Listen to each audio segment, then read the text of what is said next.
Oh,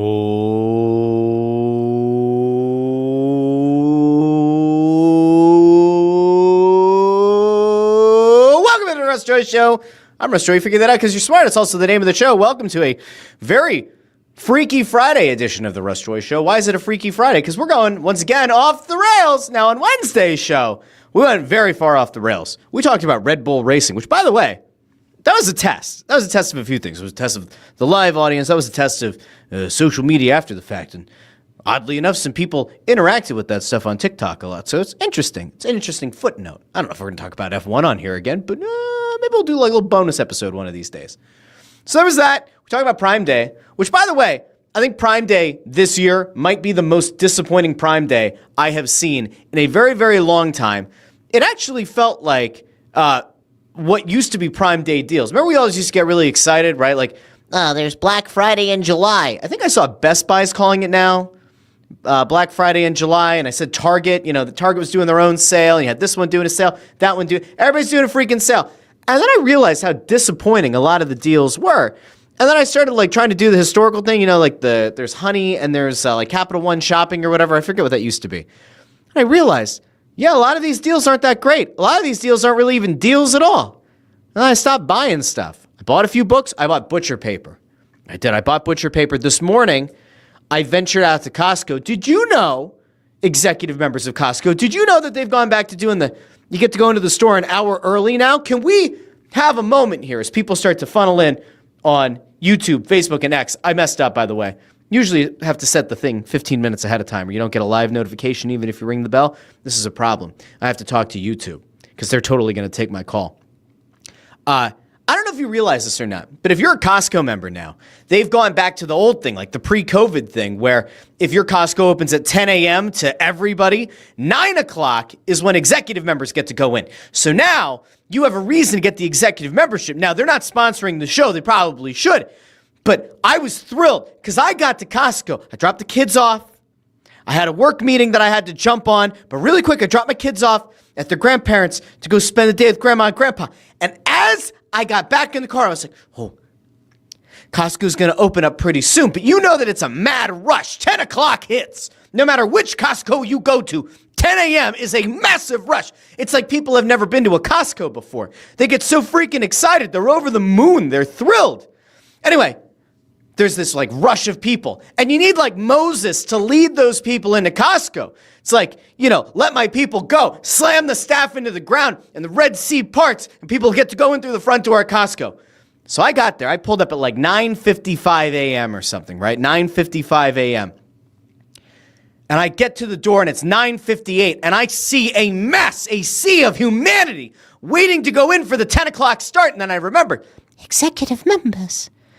Oh, it's a bonus now. You get to go in at 9 o'clock. So I think about it and I go, am I going to be the kind of person who sees this large group of humanity, this large group of people getting ready to go in to Costco at 10 a.m.? Am I going to be the kind of person to waltz through those people with my executive membership card, scan it, and get first dibs on stuff 2 minutes before everybody else?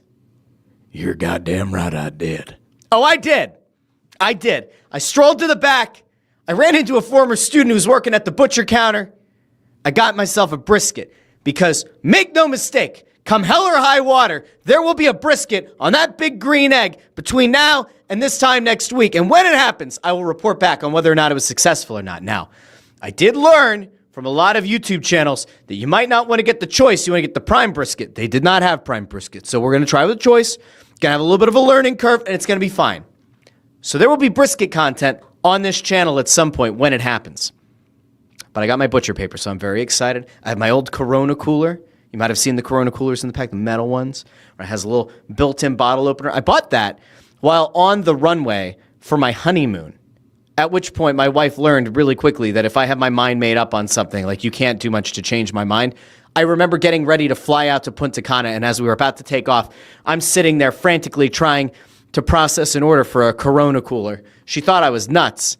And then when we landed, we had a present from our registry, a Shark vacuum that her brother got for us that he called Sharknado. We thought like he bought us the DVD to Sharknado. No, it was a vacuum cleaner. And the second thing was this Corona cooler. And so when we got to our door from our honeymoon, There's a giant box I pull out the Corona Cooler. It's the greatest thing I've ever bought. One of the greatest things. Probably not, but maybe. Anyway, that was a lot of info. Brisket. Brisket content coming soon. Oh, Peter Tom Willis. Gonna get me even further off the rails, but I'll answer your question, Peter, since you're here. Over on X. Peter, by the way, smart guy. Great guy. Click the video first to go into old Periscope mode and leave a comment. So we can pull it up on X, but if you just respond to the video, I can't see it. He asks, how's the egg? My wife and I are in the market. Oh, Peter, I want you to think about what heaven is. Remember the other day I talked about hell being wherever Jordan Romano pitches, and I went into detail about hell. Well, that's hell. Heaven is a big green egg.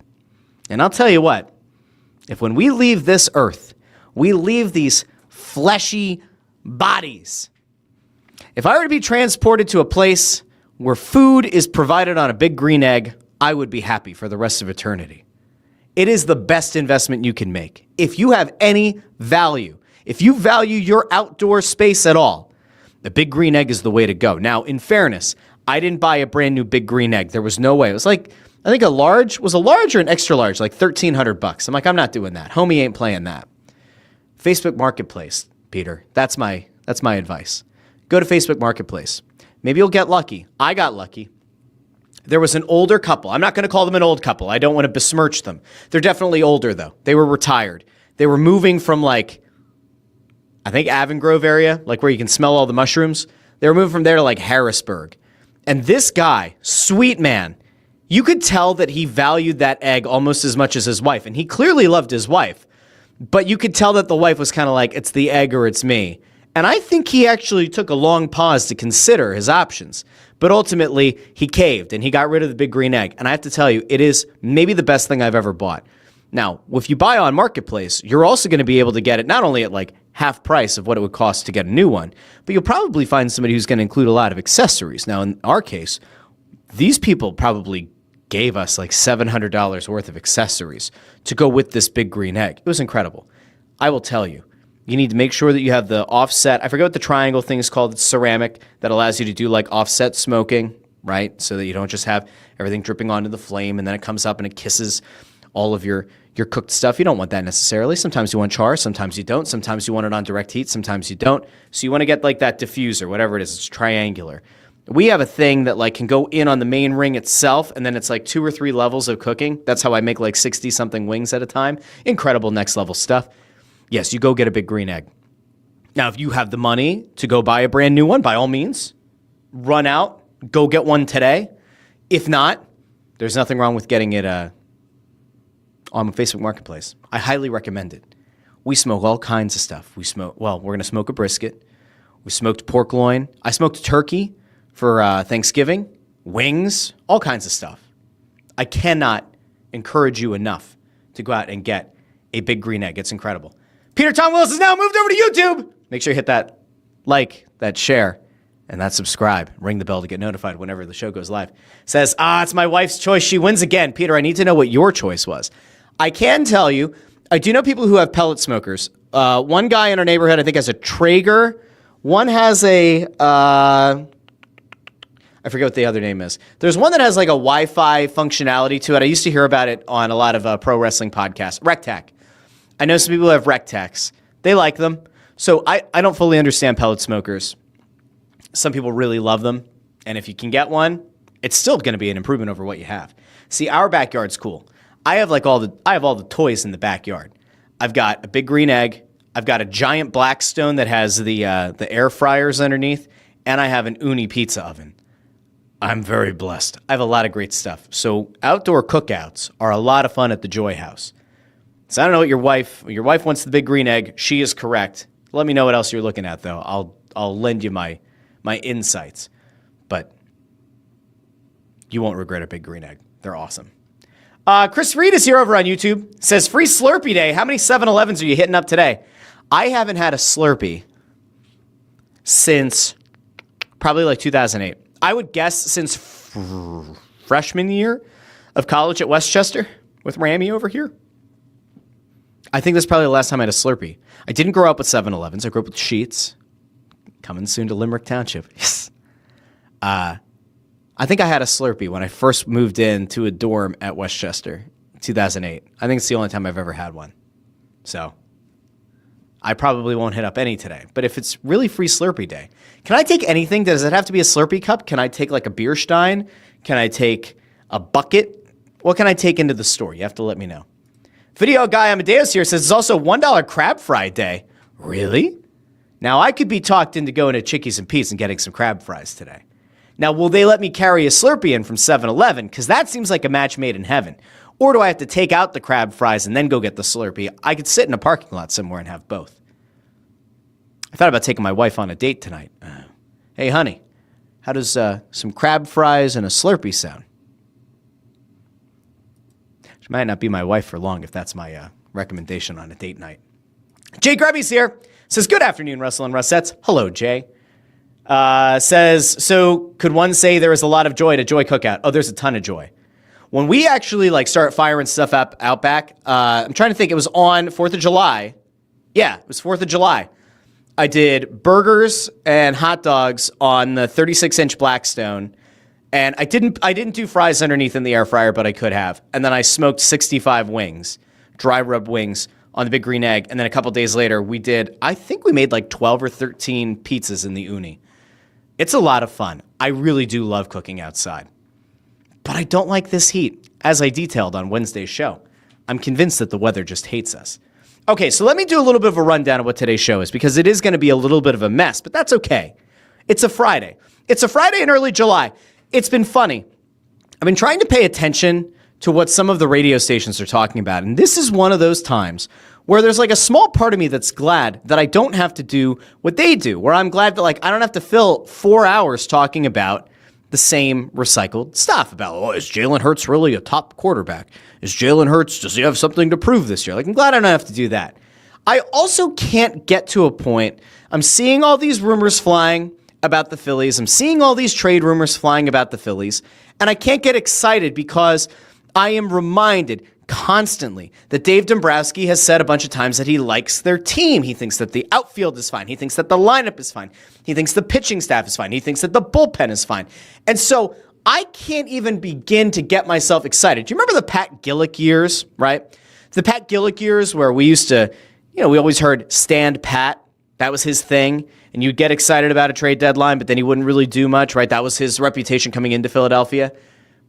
Dave Dombrowski was supposed to be big balls Dave Dombrowski. He was supposed to be a guy who comes in here and lights the farm system on fire to go get guys to try to win a World Series.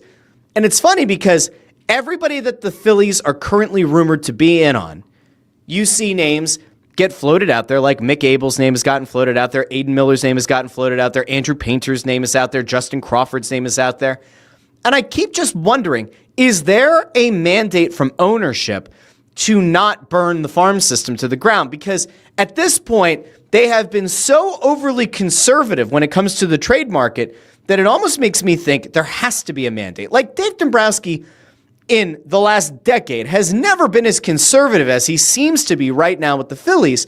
And so it almost makes one wonder, is ownership kind of telling him, look, I get that we want to compete this year. Yes, we want to win a World Series, but don't burn some of these prospects that we think are going to help us as we lose a few players in the upcoming offseason and the offseason beyond that. At this moment, I am actually going to go a little bit off script here because I forgot about it. And I saw it yesterday, and it honestly kind of pissed me off. So Jeff Passan, or Passan. Jeff Passan? It's Passan. I always want to call him Passan. He put a thing out about how the Phillies window is apparently closing. And I think a lot of that came up with the talk around Zach Wheeler's contract. And so Jody Mack was on WIP, and he put out a take that I found just infuriating. And so I'm going to play Jody Mack's feelings on the Phillies and this idea that the window's closing. And I'm going to just offer you some level-headed thoughts because I thought this was absolutely insane. Now, for some reason, the back end of how I pull things up here has changed, which I don't like. I think we're going to be okay. All right, here we go. I want you to hear what Jody Mack had to say in response to this idea that the Phillies window is closing. Because, again, I found this absolutely infuriating. Let's go over to Jody Mack. Shame on Jeff Passan. Too strong. where do you come off with the Phillies window is closing? I agree with that. That means to me this year or done. Yeah, not true. If you say that this is the only year, and then you more than 50% have to consider a rebuild during this offseason to go forward. No, that's true. just not accurate. It's not accurate. Okay. I don't know how to break this to Jody Mack. I don't know how to break this to anybody who has the same mindset as Jody Mack. The window is closing. The window is set to close. Now, again, this is why I wonder whether or not there's a mandate from ownership to Dave Dombrowski not to sell off prospects that they have been absolutely reluctant and apprehensive and almost allergic to the idea of trading. But I will point out, Ranger Suarez is an unrestricted free agent this offseason. And anytime you float that to make us, Well, it's kind of it's an embarrassment of riches, because you have Zach Wheeler and you have Christopher Sanchez and you have whatever's left of Aaron Nola and Andrew Painter's coming. and so these people get in their minds that like, oh, it's fine. You could just lose Ranger Suarez. Well, do you want to trade him at the deadline? They'll say, No, he's one of our best pitchers. okay, he's one of your best pitchers, but you're not willing to extend him. Okay, that doesn't make a lot of sense, but sure. So now you're running the risk of losing Ranger Suarez in the offseason for Jack Diddley's squat, where it might actually make sense right now, regardless of whether or not you think you can win a World Series. You probably should trade Ranger Suarez if you're not going to re-sign him in the offseason. Bring back a prospect. Bring back a player who can help this team. Would a team be willing to trade a potential starting outfielder for a great lefty starter who's going to be a UFA at the end of the year, Ranger Suarez? There might be. There might be. And if you're not going to be willing to trade an Andrew Painter because you're convinced that he's going to be like the second coming of Roy Halladay or Zach Wheeler, then fine. I'm not exactly so sure that's true, but you could try. If you're not going to trade Ranger Suarez and you're not going to re-sign him at the end of the year, that would signal that you're kind of all in on this season, right? You are all about dealing with the ramifications of losing this guy in the offseason because you're trying to pursue a World Series. Okay, well then it also doesn't make a lot of sense to not move off the prospects. But okay, so Ranger Suarez is like the biggest name, at least in the rotation, that comes up that I think about and I go, I don't like that. JT Realmuto is a free agent at the end of the year.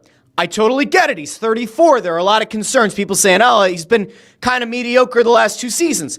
Catchers do regress. I'm not saying that you're going to sign JT Realmuto to an 8-year contract.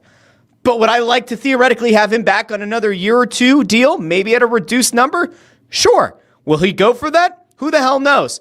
I do know that if Bryce Harper is going to be your first baseman, and you're going to have somebody DHing, or if Harper's going to have to become a DH for the second half of his career, do you really want Realmuto to be your first baseman? I'd argue he's probably not productive enough, and he's certainly not productive enough at the plate to be your DH. So you don't have an option at catcher that's going to be significantly better than Realmuto, even if you want to argue he's been off his career best and off his career norms. Okay, that's another one.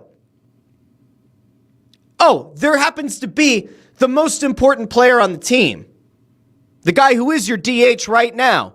The guy who seems to be the only player who can hit for power in your lineup, Kyle Schwarber. And I will once again point to this. I think the Phillies went into the offseason. They went into the offseason at the end of 2024 into 2025, and they firmly believed they were going to be able to sell vibes to Kyle Schwarber as a reason to re-sign. And Schwarber's not an idiot. He probably looks around and says, you know what? Castellanos only has a year beyond 2025 under contract. Realmuto's about to come up. Suarez is going to come up. And in fairness, like about Castellanos, like I don't actually know what he's going to look like in 2026. Like you have no clue. He's never reached his peak powers as a Philly. We'll see if that changes. You're waiting to see if potentially like will Alec Boehm and Bryson Stott be able to prove that they can take another step and maybe be the guys to kind of fill in the shoes of some of these guys who might depart. They have not proven that. If anything, they've largely regressed in some ways. So the Phillies went in kind of playing with fire with Schwarber. Maybe they thought he was going to have a slow start to the season, and they ultimately chose not to extend him in the offseason. There was the rumor that was floated out there that the Phillies number was like comically off from what Schwarber would have expected. Maybe they weren't serious about re-signing him. Well, guess what? If he's the only guy hitting for power in your lineup and you flame out again early in the playoffs, I don't think he's coming back. So that's another hole in your lineup you're going to have to fill.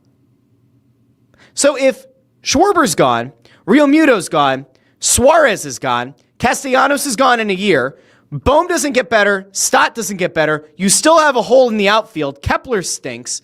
Explain to me how the window's open. Like, what exactly is open about the window? Zach Wheeler, who we can all agree is the best pitcher on the Phillies, we can probably agree in many ways is the best pitcher in the National League. His contract has 2 years remaining beyond this season. You get Zach Wheeler in 2026 and you get him in 2027. And after that, he has said in no uncertain terms, he's hanging up the cleats. He's going off with his family. He will not play again. He's not going to go pitch anywhere else. He's not going to re-sign in Philadelphia. He said 2027 is his last year. Is it a negotiating tactic? Would be a little bit weird this far out, but maybe. I tend to believe that he's honest. 2027's it. Okay, well, who do you currently have locked up in your rotation beyond 2027? You have Aaron Nola. Good luck. You have Christopher Sanchez on an incredible deal, and assuming he is as good as he's been, awesome. Maybe he's going to be your next ace. You theoretically are going to go to arbitration at the end of this year with Jesus Luzardo, who you hope is going to be done tipping pitches, and maybe he could be a longer-term option. He's set to be a UFA in 2027. You don't exactly have this rotation locked up long-term, and your most valuable player is going to be gone in 2027. Again, how is the window not closing? What am I missing here? Oh, the Phillies are going to be willing to spend money. Will they? Because the ROI right now has not exactly been great on Castellanos. Ooh. Oh, what was that? There's a notification. Hold on. I got to see what this notification is. My phone is freaking out. All right, hold on. We're going to take a moment to pause. Hold on. I'll be right back.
Apparently there's like a statewide 911 outage. That's weird. Okay, we're back. Apparently there's a statewide 911 outage. So my phone started buzzing, and I couldn't see it, so I had to go check it. All right, we're okay. Everybody's fine. We're fine. It's fine. The video might go in and out. I have no idea. That's scary, though. A 911 outage is not ideal. I don't remember seeing this. Like, Yukon456 is here. Don't dial 911. Amadeo says it's the first. What does the local 911 number even mean? AJ says, yikes, 911 message. That can't be good. If the world ends, I'm glad that I'm ending it with all of you. All right, anyway, let's keep going. So, the long and short of it is, I think Jody Mack is really wrong.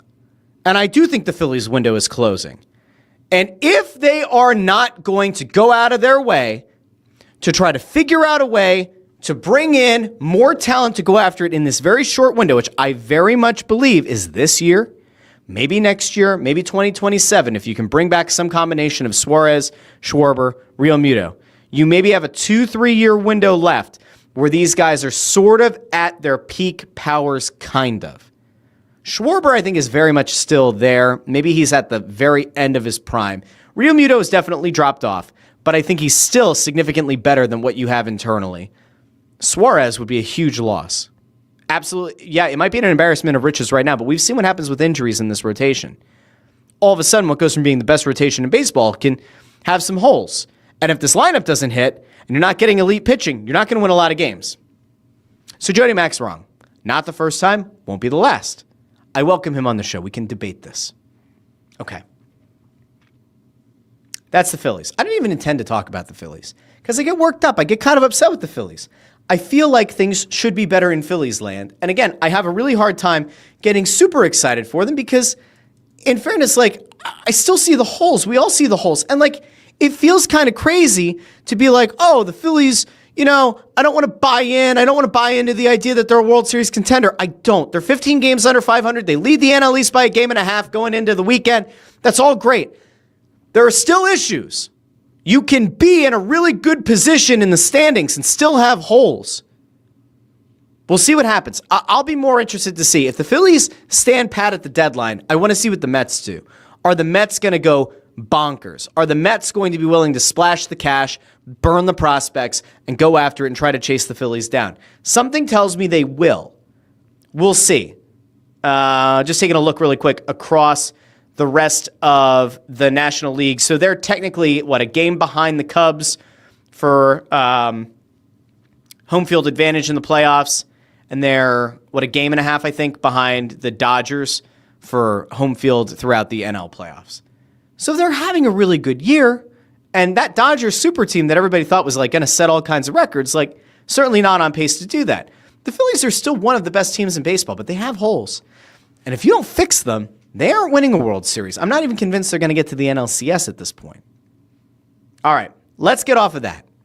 I have some things that I did want to get to that are kind of good, kind of sort of okay, and aren't going to totally upset me or upset everybody in the world, okay? So let's go to the NHL really quick because there was news about the NHL and NHLPA coming to agreement on a new CBA, which is fantastic because, in fairness, it felt like there was a chance that things could have gotten a little bit weird. And if you remember, which I think a lot of you do, there was a time that we faced labor outages twice in the last couple of decades in the NHL. And those stoppages, those lockouts, definitely led to the loss of a significant portion of the fan base of the NHL. So there's going to be labor peace. And that labor peace starts in the 2026-27 season. It includes the ability for players to play in the Olympics, which obviously is going to get everybody excited. But there's something in the new CBA that is going to be very interesting. Now, I think we talked about it over on Snow the Goalie at some point. I don't remember if we talked about it on this show, but I do think it's worth mentioning. And if you looked at the thumbnail of the episode, or if you looked in the description of the episode, you will have noticed that I mentioned Jet Luchanko. And the reason is because it's not going to affect Luchanko now. Okay, it won't. It would have helped had the Flyers not burned a year of his ELC. And you'll see what I'm talking about in a second. So Frank Saravalli put this out yesterday. Sources say a new provision in the CBA will allow each NHL team to place one 19-year-old CHL player in the AHL per season, one per organization per season, and 18-year-olds are ineligible. So the idea here, and there was one that was floated out there that apparently it was only going to apply to first-round picks, but this provision, according to Saravalli, is one 19-year-old CHL player can be put into the AHL, which circumvents a rule around age. But it doesn't start until 26-27. Now, this doesn't apply to Luchanko. Why? Because Luchanko, if you remember, last season started the year with the Flyers. As soon as you sign that ELC, you lose any eligibility right to play college, and he can't, by age, play for the Phantoms. He's got to go back to Guelph if he doesn't make the team. And there are definitely people who are concerned about how exactly Luchanko is going to be able to develop at Guelph. There's a legitimate thought out there that he won't be able to. I don't know how you're going to get better playing junior if you're Luchanko. I think he actually does need to play against bigger, stronger, faster players. He would do that in the AHL, but he is age restricted. Now, had he not played for the Flyers a year ago and remained in junior, and then perhaps remained in junior again this year, well, I think age-wise, he would have been eligible for the AHL next year. So it won't apply to him. Now, would it apply to a Porter Martone? He's 18 now. He's 19 in October. Is there a scenario where maybe you would try to finagle his way into the AHL? I still don't see it. I think what you're ultimately going to see, because he's going to be 18 at the start of the season, is Martone is going to either play for a college, maybe Penn State, maybe somewhere else, or he'll play for the Flyers. But if he burns that ELC, if he comes up and does the same thing Luchanko did a year ago, and he plays, like, let's say 8 games at the NHL level to start the season, he's going to need a place to go. He's going to have to go play junior. It's going to be a weird kind of scenario there for guys like Martone and for, in fairness, pretty much any first-round pick. Like, I cannot envision a scenario where the Flyers look at Jack Nesbitt and they say, oh, yeah, Nesbitt's going to be our guy. We're gonna start the development of Jack Nesbitt significantly earlier than you might have expected and send him to the Phantoms. Now, it could be wrong. And the fact that there's not a first-round pick provision on there could also mean that, like, I don't know. I mean, Alex Bump played for the Phantoms, so it doesn't really apply to him. I don't know who else they would want to send to the Phantoms. But it's an interesting provision if you have a guy who's age-restricted from previously being able to play in the AHL. Let's see. Chris Fried over here says, good time for Bettman to retire. I guess because of the new CBA. This is interesting. Jay Grubby says, Jeff Skinner goes to San Jose. Interesting. Very interesting on a 1-year deal. $3 million. Not bad. Could that have been better value than Dvorak? No ability to really play center there. Definitely a wing. Dvorak gives you the ability to play center, potentially. That's interesting. Amadeo asks, when the hell is the schedule releasing? No one knows. Nobody knows. Anybody I ask seems to have the same answer. We'll know when the league knows. You would think that by now they would want to have like a regular season schedule ready to go. They don't. Awesome. Fantastic. Why not take advantage of a downtime in the sports calendar to like have a schedule reveal show? That's actually what the NHL should do. You know, the NFL does it, but like the NHL could do a schedule reveal show where they highlight some of the biggest games of the year and they put those out ahead of time. And they do a studio show, and they try to get you excited for the season. Maybe they'll do it before training camp, but that seems like it'd be way too late. People want to get their tickets, and they want to get them now. They want to get them ahead of time. AJ over on YouTube says, hey, I'd like to circle back on the crab fry and Slurpee date as someone who witnessed, my wife go buy McNuggets because of a Wayne Simmons power play goal. She might be receptive to this idea. That's true. There was a time after college, my wife ran out to go do the 50 nugget challenge after a Wayne Simmons power play goal. We were all watching. Was it Flyers Rangers maybe we were watching? And she did. She left and she went out and bought 50 McNuggets. So she might be down to the crab fry Slurpee thing. Good call, AJ. Good call. All right, so the CBA. Let's just last word on the CBA. It's a great thing if you're a hockey fan. It's an excellent thing if you're a fan of the sport and you don't want to run the risk of seeing another lockout. It's fantastic. The cap is going up. As of right now, the only real point of contention I have is that owners still feel emboldened to do really stupid things. And I'll show you one of them. Because I saw a thing going around yesterday that made me want to rip my hair out. And Elliot Friedman put it out. This is one of the things that I cannot fathom, especially after the reception to how this went this year versus in other years. Elliot Friedman puts out earlier, this was yesterday.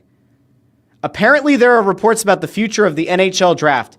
There is a vote right now, not yet completed, but from what I'm canvassing, unless there is a wild swing in a few remaining to be submitted, the votes remaining to be submitted, the vote will be to stay with the decentralized format.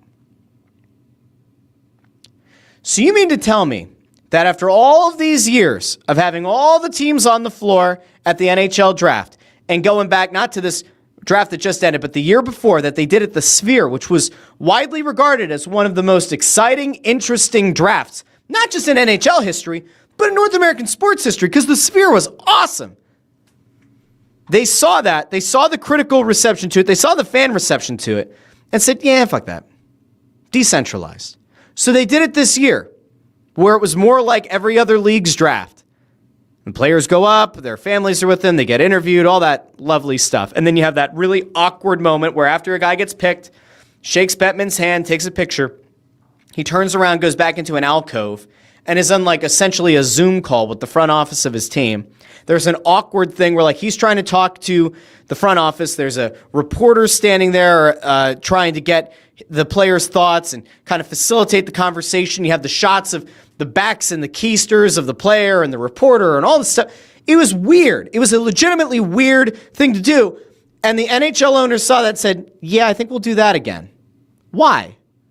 I mean, in the case of the Islanders, I guess I understand the idea that like the Islanders had a carnival and they must think that for some reason that can only be done in a decentralized draft. I don't know what they're doing. I don't understand what NHL owners are looking at. The centralized draft is cool. It's unique. It makes it different from all of the other drafts.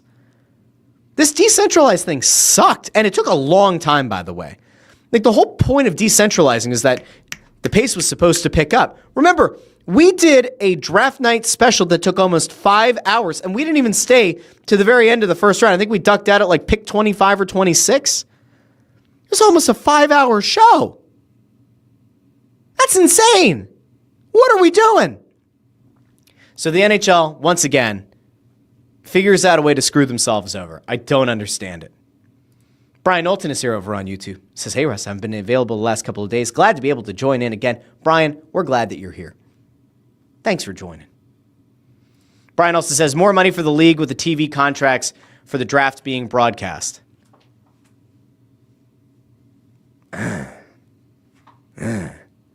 Chris Freed says that Eric Lindros in Quebec Zoom call would have been epic if it had happened. Would have been pretty great. I almost wish that we had gotten to see that in the NBA when Ace Bailey got taken by Utah, where he didn't want to go play. That would have been fun. Danny Ainge staring down Ace Bailey, saying, I called your bullshit. You're going to come play in Utah, buddy. All right, so actually, since I went to the NBA, I do want to continue with something really dumb that I saw happen over in the NBA. And this one didn't even have to do with like the current NBA day. We do have an NBA thing from current NBA times to talk about. But boy, oh boy, oh boy. There was a very stupid thing that happened in the NBA. Because there was a guy who you may or not remember was brought in here by the league to try to fix Sam Hinkie's Philadelphia 76ers. And we all hated it at the time. And it only got worse. Because once he was installed, the team needed to hire a GM. And they did. And they did a non-exhaustive search, and they hired the guy's son. Of course, I'm talking about Jerry and Brian Colangelo. So Mike Sealski wrote something up over at the Philadelphia Inquirer. And he talked to Jerry Colangelo, who was a very well-respected executive for U.S. basketball and more. But he was quoted, and I'm going to give the shout-out here to Crossing Broad for this, because Pagan, it looks like, wrote this whole thing up. But there's an excerpt here that I thought was so gross and made me feel so disgusting on the inside that I simply had to show it. And I still can't, this just goes to show how inept and how tone deaf and how detached from reality the Colangelos have been. We're going to go over here to this excerpt of the Sealski post as transcribed or brought up by Crossing Broad. Okay. So Sealski talked to Colangelo, Jerry Colangelo, who still doesn't think his son did anything wrong with the Sixers burner scandal, which we'll recap here in a second. He says, Brian is doing fine. He's not in basketball, as you well know. And that's a sad story from my perspective, because he really had nothing to do with anything, if you know what I mean. And Sealski writes, I did. Anyone who has followed the Sixers in the NBA over the last decade would. And anyone who remembers what happened would know that Jerry, by saying his son, quote, really had nothing to do with anything, end quote, was granting Brian a heavy, perhaps inappropriate measure of generosity and loyalty, the kind of generosity and loyalty that only a father could give to his son. So Jerry Colangelo still believes that his son had done nothing wrong. Remember, it was Brian Colangelo's wife, Barbara Bettini, who people figured out over time on Twitter. They tried to reset the password. They figured out the last few digits of the phone number. Okay. There was a whole thing about issues with injuries and calling out some of the players on the team and their work ethic. And so there was this burner account on Twitter, And eventually it was kind of figured out that like this has to be Brian Colangelo or somebody in his really close family. And I think for a little bit there was speculation that it was one of his kids. And then it was ultimately like, oh, was it his wife? It was a total disaster. I mean, this was bad, very bad. And if you remember, when the NBA decided to replace Sam Hinkie, they essentially told the Sixers in no uncertain terms, Hinkie needs to have his hand held. They brought Jerry Colangelo in, and it was around that time that Hinkie was kind of like, all right, what are we doing here? And then when they hired Brian Colangelo, Hinkie was like, yeah, fuck this. I'm not doing this. I don't need anybody to supervise me. I don't need oversight. I'm doing something that I think is going to make this team better. And in fairness, like it's the same thing that Sam Presti did with Oklahoma City and is now getting lauded for. Now, in fairness, Presti did a better job of drafting. I mean, we can't look at the NBA drafts that Hinkie oversaw and say, oh yeah, Jahlil Okafor was a total no-brainer. Although D'Angelo Russell surprisingly got taken with the pick before it, kind of screwed them a bit. Nerlens Noel didn't really amount to much in the league, and you traded Drew Holiday to get things going, to get the process started. Embiid was still the best player of his draft class. Andrew Wiggins has had a nice career. He didn't reach the same kind of heights that Embiid has. Yes, he's avoided the injury bug much more than Embiid has, but Embiid's still the best player in that draft. Certainly better than Jabari Parker, all due respect. But there were draft misses, without a doubt, that the Sixers had with Hinkie. And in fairness, like some of those misses continued. I mean, could you make a case that Brandon Ingram has had a more successful NBA career than Ben Simmons? Maybe, probably. I mean, Simmons is a total disaster class now.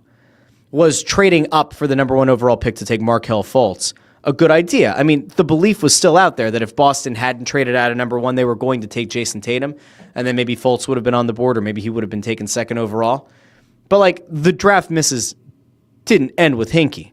Oh, there was the time the Sixers drafted Mikal Bridges and got a future first-round pick in what was supposed to be, or was viewed as a draft that was going to allow high school players back in again, if you remember, and that didn't happen. And then you ended up seeing Bridges get traded along for Zaire Smith, who almost died from eating sesame on his chicken and is no longer around playing. And Bridges got, 5 first-round picks were traded for Bridges to go to the Knicks? Like, what are we doing here? So it didn't just end with Hinkie. It didn't start and end with Hinkie. But Jerry Colangelo believes that Brian did nothing wrong. And if you go back to Burnergate, it was one of the dumbest things that we have simply seen in the NBA in a long time. And in fairness, it was one of the dumbest things to ever happen to a Sixers team that had a lot of dumb shit happen. I still just kind of go back, and it's like talking about player injuries, whether it was Brian Colangelo, whether it was his wife who was tweeting it, whoever was tweeting it, catastrophic look. And like as an executive, you can't survive that. When you're divulging things about a player's work ethic or about their injury history, that doesn't fly. That's not going to work. You can't build trust with a front office and players and agents if you went off and had a little burner account on the side. Amadeo says, was Simmons and Fultz Colangelo? Yeah. No, wait, Fultz, was Fultz? Simmons was. Was Fultz?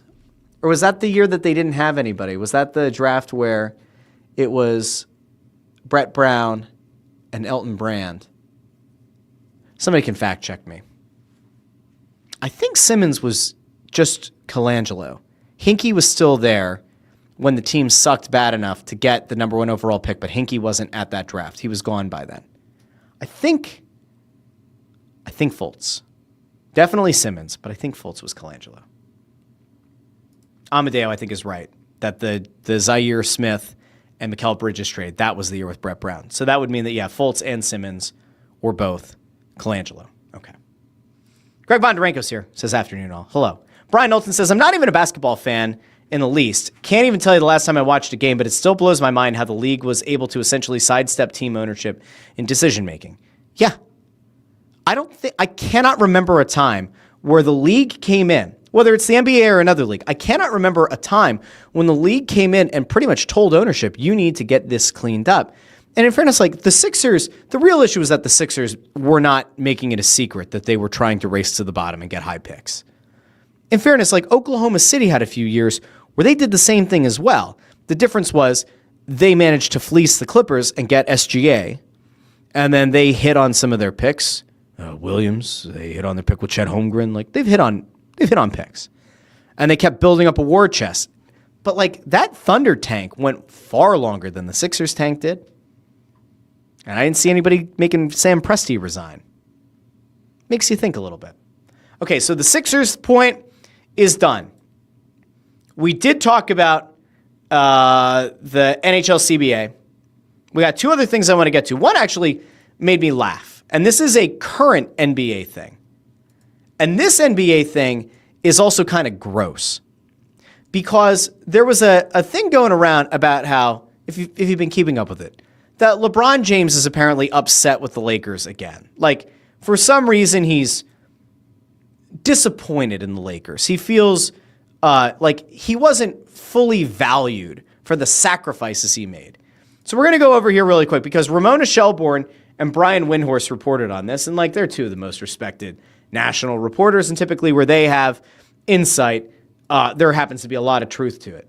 So we're going to go over here really quick because I just want everybody to remember in all those off seasons that you're sitting back kind of fantasy booking like, oh, who would be the best player to add with Joel Embiid and Ben Simmons? There was that time that, you know, the rumor was out there. LeBron was looking at visiting Malvern Prep and all that.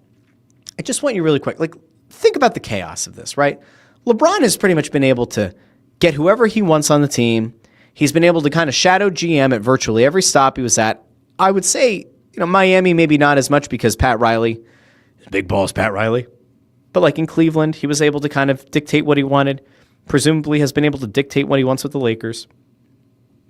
Ramona Shelbourne and Brian Windhorst say that LeBron James apparently felt the Lakers didn't fully value everything he had done while shifting focus to Luka Doncic. So remember, if he is to be believed, right, LeBron claims that he didn't know Anthony Davis was going to be traded for Luka Doncic and that AD didn't know and that it was a big surprise to everybody. Okay. Quote, James understood the Lakers taking advantage of an opportunity to pivot to the younger superstar. But from James' perspective, sources said, nuance was sometimes lost during the transition. Doncic had never asked to be a Laker. James, for his part, had chosen LA coming in 2018 when the team had missed the playoffs 5 consecutive seasons, the worst run for the franchise since it moved from Minneapolis. 2 years later, LeBron had helped deliver a 17th championship, a bullshit bubble championship, but a championship nonetheless. So LeBron is upset because he doesn't feel like his sacrifices were acknowledged sufficiently by the Lakers. He's making like $50+ million this year. He's pretty much been able to get whoever the hell he's wanted on his team when it's been at least like somewhat plausible on the free agent market. If he's wanted to see a guy dealt in and out over the course of his career, it's largely happened. The guy is probably the most powerful non-executive in the National Basketball Association, but he feels undervalued by the Lakers. Now, this idea that Luka Doncic might not want to play with the Lakers long term is a significant concern for LA. It kind of has to be. If you traded Anthony Davis, who I think is overrated in general and has proven to be unreliable from a health perspective, if you make that trade, which wasn't a good one for the Mavs, in fairness, if you make that trade and you get rid of Anthony Davis and you've essentially gotten rid of one of the most important players to bring some kind of balance to your team because they lacked front court depth, especially at center after Davis was dealt. If you make that trade, Davis is gone, you've traded away assets for Luka Doncic, and he chooses to leave, that's going to be really difficult to sell to your fan base. Like the whole idea, or a big part of the idea for trading for Luka Doncic is LeBron is getting old. As he transitions out, we're going to go get this generational superstar who's going to lead the team for a decade. Now, Luka might choose to re-up there. There's nothing saying that he certainly will not. But man, what a mess it would be for the Lakers if they go out and they get this guy in a way that nobody expected them to, right? Because again, Luka's name was not put on the trade block. There were not multiple teams given the opportunity to give their best and final offer. It seemingly came out of nowhere in the middle of the night. If they lose Luka Doncic after this, and they've like in the process kind of pissed off LeBron, it'd be pretty wild. I don't think LeBron has much of a leg to stand on, but it just feels like he whines a lot, doesn't it? It feels like LeBron cries and bitches about a lot of stuff. Now, I get it. He's been in the league for a very long time. And he set a whole lot of records. And a lot of those records, in fairness, are like due to longevity. And he's led a lot of teams to the NBA Finals, and he'll never catch Michael Jordan.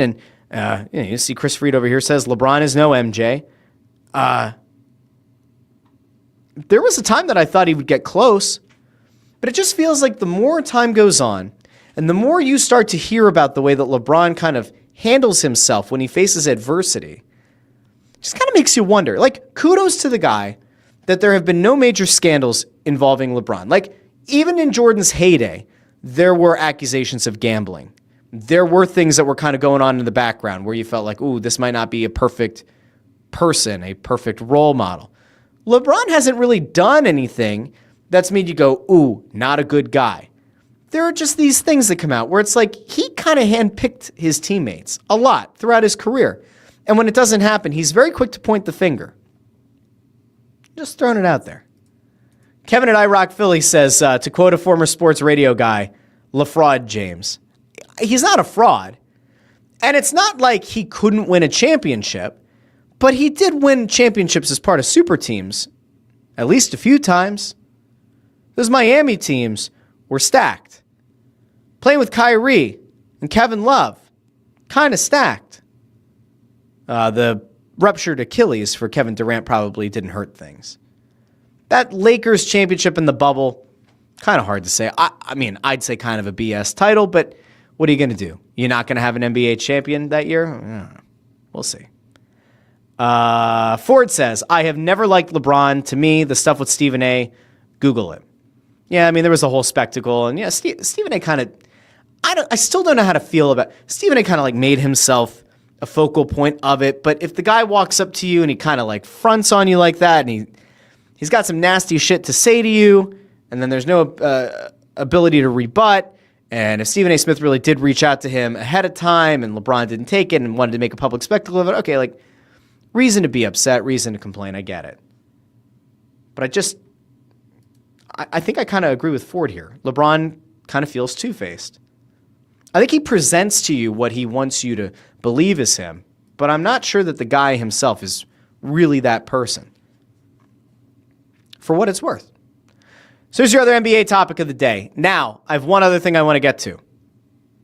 And I'm not going to, I will tell you right now, I will not go into spoiler territory. But if you looked at the thumbnail of the episode, and you looked at the person in the center of the thumbnail, you might go to yourself, that doesn't look like an athlete. Wait, I think I recognize that guy.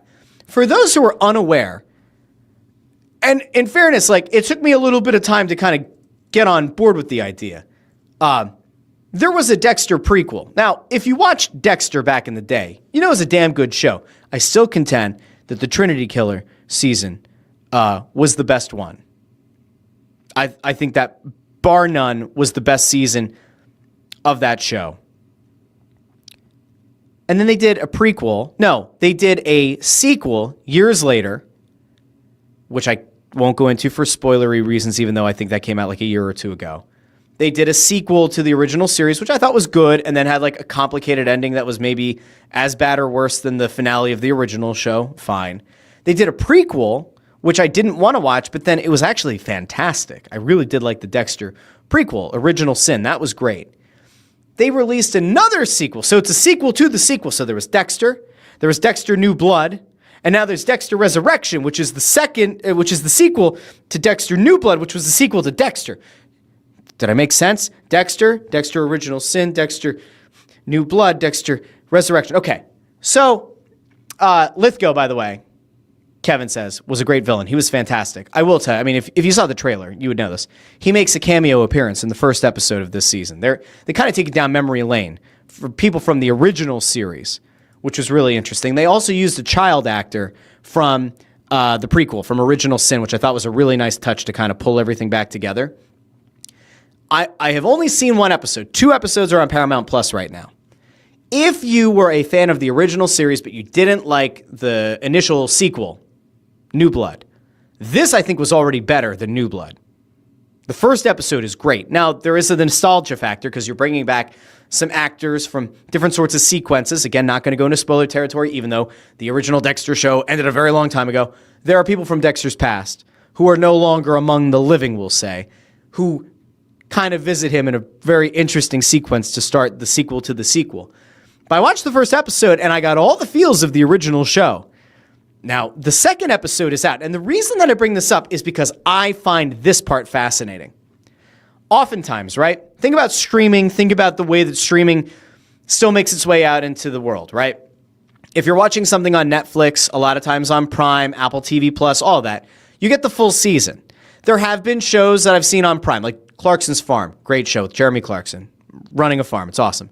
They'll release like half the season, and then the last 4 episodes they'll do like weekly, or they'll drop 2 episodes one week and then the final 2 episodes the next week. So it's kind of like a delayed gratification. Dexter is interesting because unlike an HBO Max where like The Gilded Age, for example, goes week to week, or House of the Dragon goes week to week, just like on TV, and they air at the same time, this Dexter sequel to the sequel, Dexter Resurrection, it's not actually airing on Showtime until Sunday. But they dropped the first 2 episodes of the show on streaming on Paramount Plus on Thursday night, Friday morning at midnight. So you have this like 2-episode drop that's happening days ahead of the first episode hitting hitting Showtime. And if I read it correctly, it looks like episode 2 isn't going to air on Showtime until next week. So there's going to be like a delayed rollout. But I found it fascinating. It's a really interesting idea to roll out a couple episodes on streaming a few days before your regular like cable viewer watches it. And I want to know in the comments, do you think it's a smart tactic? See, I can make sense of it, right? Like if you're the owners of Paramount Plus and you're trying to figure out ways to draw in new subscribers, the mere idea that like, oh, this show that has a ton of fans, it's a sequel, we're going to give you 2 episodes, and we're going to give you those 2 episodes days before everybody else gets to watch it on Showtime, on cable, or their favorite streaming provider. That to me is interesting. Now, I would have much rather it if Paramount Plus had dropped the whole season. That would have been cool. Or if they had figured out a way, if they're going to, what they're clearly trying to do is get you past that 30-day threshold of your trial to get you to become like one of those recurring users who's then going to have to go through the whole process to cancel and maybe forgets. And, 12 months later, you realize, oh, I still have Paramount Plus. Oh, there's stuff leading up to the World Cup. Now I'm interested again. Something like that. I think it's a really cool idea. I think it's a great promotional tactic. But do you think it's stupid? Do you think it's smart? I think it's actually kind of cool. I don't hate it. Chris Freed over here says, streaming is the future.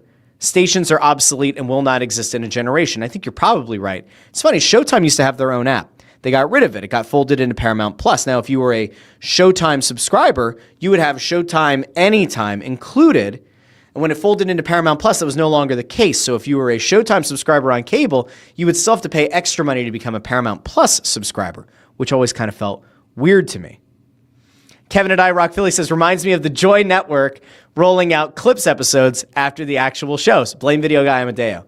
There's also reasons for that, Kevin. There are good reasons that we drop clips of the show throughout the week and throughout the weekend. It actually does bring in a pretty nice number of consistent subscribers to the channel. And it does say clips in the thumbnail and in the title. So, I mean, you're kind of forewarned. I'm just saying. Ford says, I think the tactic has high backfire potential.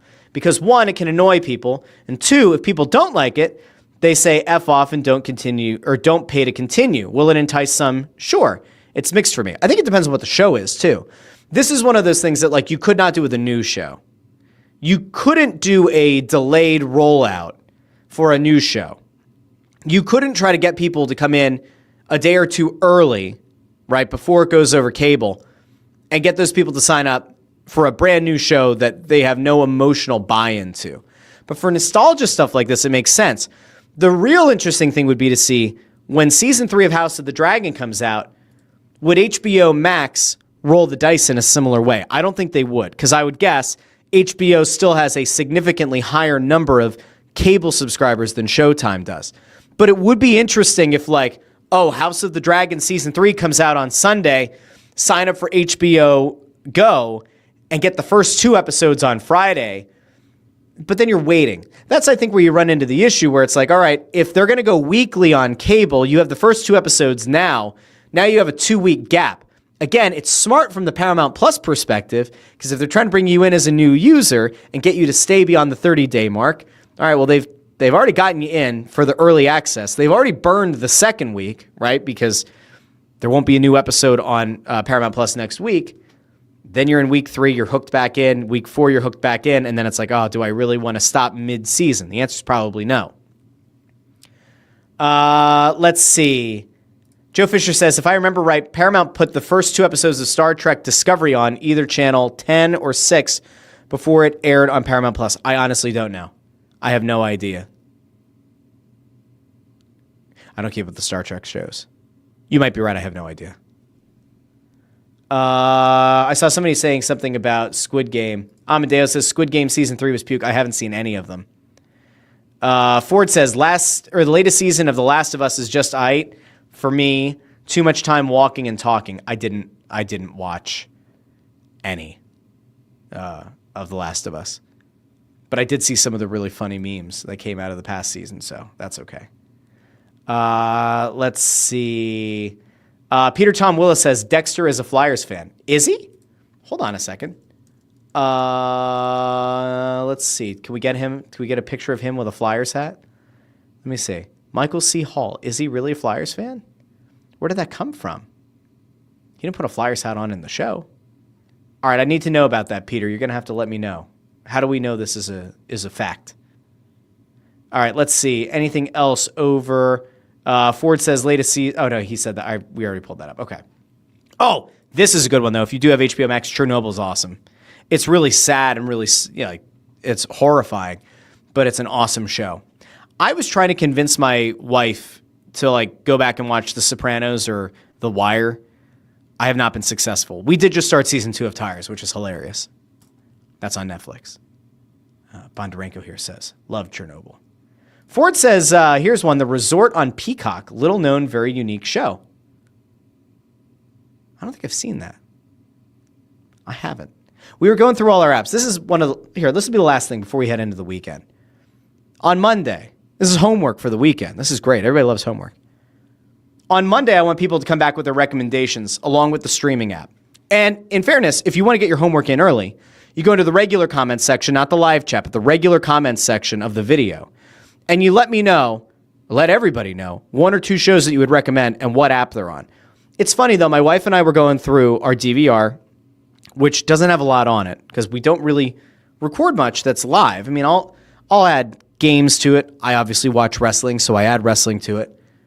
But aside from some Gordon Ramsay shows, Naked and Afraid, which we talked about, great show. Last One Standing, very goofy show. Aside from those things, we don't have much on our DVR. So then you're jumping between all the apps, and I get annoyed where it's you have to open up Netflix, and you have to open up Paramount Plus, and you have to open up HBO Max, and you have to open up Peacock, and you have to open up Amazon Prime, or Hulu, or whatever. You get to a point where there's a fatigue, where you have gone through so many apps and not been able to agree on a show or a movie, that you just say, fuck it. We're just going to put on a rerun of The Office. We're going to go put on a rerun of Modern Family. We're going to go veg out for a minute and watch the news or watch a game or something. I don't know if anybody else is like that. But by the time I close out the third app as we're looking for a show, I'm I'm ready to be done. I'm ready. But let me know. Drop your recommendations and the app they're on in the regular comment section, not in the live chat. And we'll keep that going through the weekend, and we'll review them on Monday. Let's see. I don't know what this means. What was the last one you said on Netflix? What did I say was on Netflix? No, I don't. Doves. What was it? Doves, the one with Keira Knightley. What was that show called? Yeah, it was Black Doves. Okay. I was going to say Black Swan. That's a movie. Black Doves is awesome. Everybody should watch that. That's on Netflix. And then go from that, go to Apple TV Plus and watch Slow Horses. That is an incredible show. Awesome show with Gary Oldman. Really cool show. I should actually see when they're doing a new season of it because that one's great. So, anyway. I will be back on Monday. Oh, Ha ha ha. There it is. Peter saying, just joking, a serial killer is a Flyers fan. I think Hall is Irish. Okay. Got it. You'd almost have to be a serial killer to be a Flyers fan, right? Like, you go, you have to be numb. You can't feel actual emotion. You almost have to be like sociopathic at this point. Although, Flyers are kind of trending in the right direction. So, like, maybe you don't have to be sociopathic to be a Flyers fan at this point. Things are kind of going okay. Oh, I do not agree with this, by the way, from Ford, The Night Agent. I hated that show. Hated it. That is a show. I very rarely fail to finish a show. I hated it. It was so poorly written. The first season made me scream. Now, there is a show that had, what's-his-face from Game of Thrones, Robb Stark, and Hugh Laurie, and that was on a night... No, that wasn't Night Agent. What was that one called? Night Manager. That show was great. That one was one that was absolutely worth watching, but I hated the Night Agent's writing. Because I was coming off of Slow Horses on Apple TV Plus, which is an incredibly well-written show. We went from Black Doves on Netflix to Slow Horses on Apple TV Plus. Both of those shows, very well-written. And then we went to The Night Agent, and it felt like it was written by ChatGPT, but like not in a good way. So anyway, now I think it's the time to wrap up the show for today. I'll be back on Monday. We'll get the show back on the rails a little bit. We're going to be getting closer to the trade deadline in Major League Baseball. We're going to be getting closer to hopefully some interesting stuff happening around the Flyers. And hopefully VJ Edgecombe gets healthy sooner than later, has the thumb sprain, has missed a few games in the summer. That's taken a lot of the excitement away from the summer Sixers. Hopefully he's able to get back on the court. We can analyze his game because that actually would be a lot of fun to do. We'll recap how the Phillies do over the weekend. And, All-Star game coming up. There's going to be some interesting stuff going on this show. So, come back. I'll talk to you guys on Monday. In the meantime, this has been the Russ Joy Show, and I've been Russ Joy, but you knew that already because you're smart. And it's also the name of the show. Do me a favor, hit the like, hit the share, subscribe, ring the bell so you get notified whenever we go live with a new episode. And by the way, if you're on TikTok or Instagram or YouTube and you go on the short form content and you see one of these videos pop up, give it a little like. Maybe hit it with a comment. Just say it. Helps us out a lot. Channel continues to grow. It's a lot of fun stuff around here. I do have some other things that I wanted to get to today that we did not get to, but that's okay. We'll get to them on Monday. Some of them are just things that I find interesting in Philadelphia media and beyond. We'll get there on Monday. In the meantime, this has been the Russ Joy Show. I've been Russ Joy. You knew that already. You're smart. It's also the name of the show. Talk to you Monday. Have a wonderful Wednesday, everybody. Talk to each and every one of you very soon. Bye now.